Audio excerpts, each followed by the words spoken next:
Hello, a warm greetings to everyone. This is Kshama Shah, Assistant Professor, NBT Law College, Nasik. Today's topic of discussion is Federal Code. So let's discuss introduction. Before the promulgation of the Constitution, the highest court in India was the Federal Court. But after that, the highest court of the land is the Honorable Supreme Court. The Federal Court of India was established under the provision of the Government of India Act 1935. This act established the federal form of government of India. As such, it necessitated the establishment of a federal court. The federal court consisted of a chief justice and such puisne judges, means such assistant judges as the British Crown would deem necessary to appoint. The number of judges who were appointed in this court of the first instance was seven, including the chief justice. The federal court in federal form of government is the interpreter and guardian of the federal constitution and to serve as tribunal for the settlement of possible disputes between a province and the federal government that may arise under the act. So let's discuss the evolution of the federal court in India.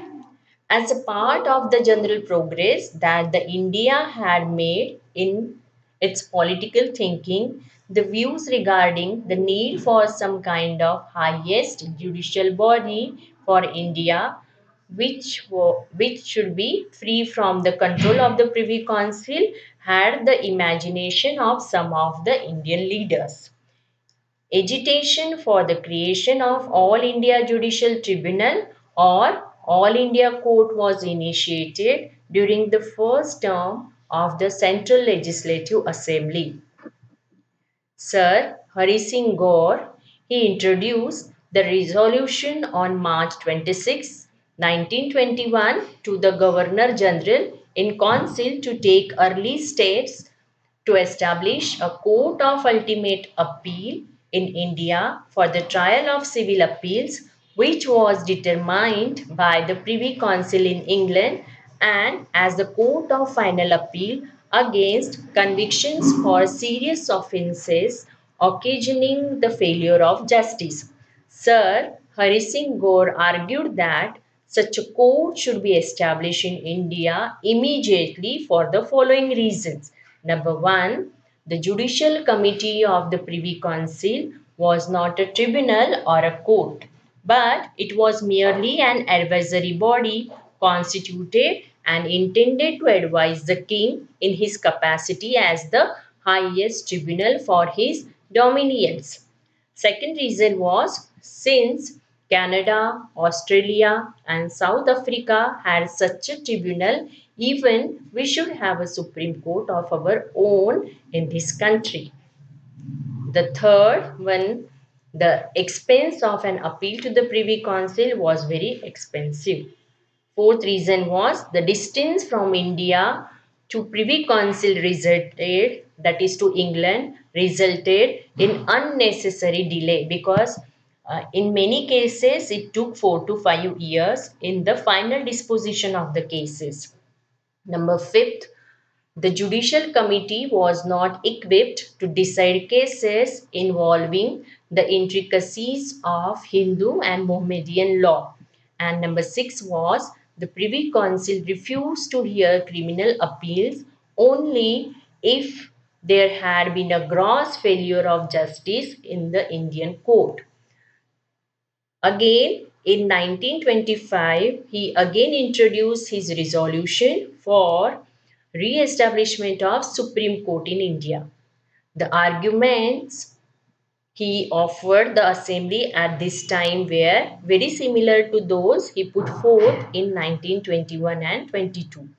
During the period 1931 to 1932, that is between the second and third session of the Round Table Conference, the Central Legislature also passed a resolution for the establishment of Supreme Court of India.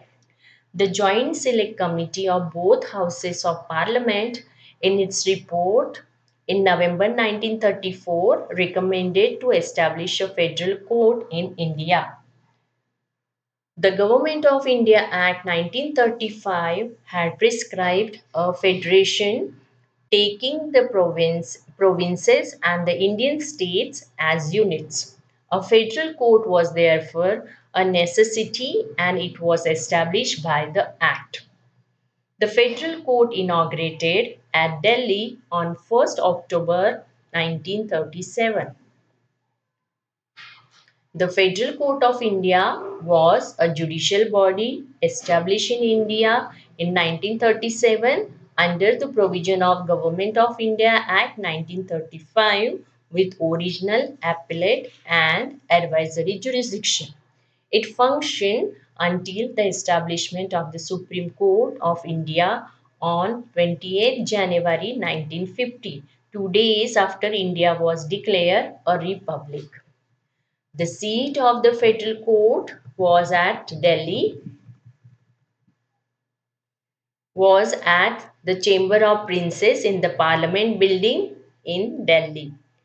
Constitution and jurisdiction of the federal court. So first we will discuss constitution of the federal court. The federal court began with the chief justice and two puisne judges, that is two assistant judges. The first chief justice was Sir Maury and the other two judges were Sir Shah Muhammad Suleiman and Mr. M.R. Jaikar. Under the Government of India Act, the federal court was given three kinds of jurisdictions, namely original jurisdiction, appellate jurisdiction, and advisory jurisdiction. So let's discuss the jurisdiction of federal court. First one was original jurisdiction. The federal court had exclusive original jurisdiction in any dispute between the central government and the provinces. The federal court had exclusive jurisdiction to interpret the constitution, that is the Government of India Act 1935. Another jurisdiction was appellate jurisdiction. Initially, it was empowered to hear appeals from the high courts of the provinces in the cases which involved the interpretation of any section of the Government of India Act 1935. From 5th January 1948, it was also empowered to hear appeals in those cases which did not involve any interpretation of the Government of India Act 1935.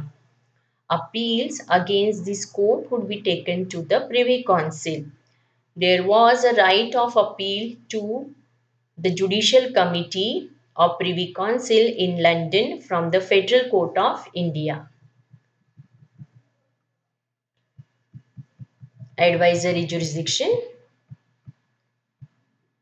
The Governor General was empowered by the Government of India Act to refer to obtain the opinion of the Federal Court on any question of law having public importance.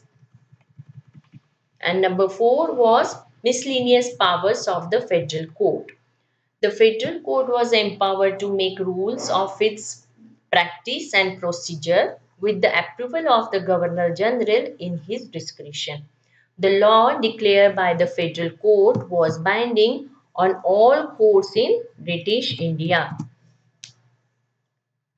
Let's conclude. Federal Court was first federal institution in the sense that its primary function was to interpret the Constitution Act. During the course of its existence, it inspired a high degree of confidence in the mind of the public. The federal court contributed significantly to India's constitutional development, and when it yielded to the Supreme Court of India on 26 January 1950, it passed through its successor a tradition of the highest standard of independence, integrity, and impartiality. So, these are the references which I have referred to make this presentation. So with this, thank you.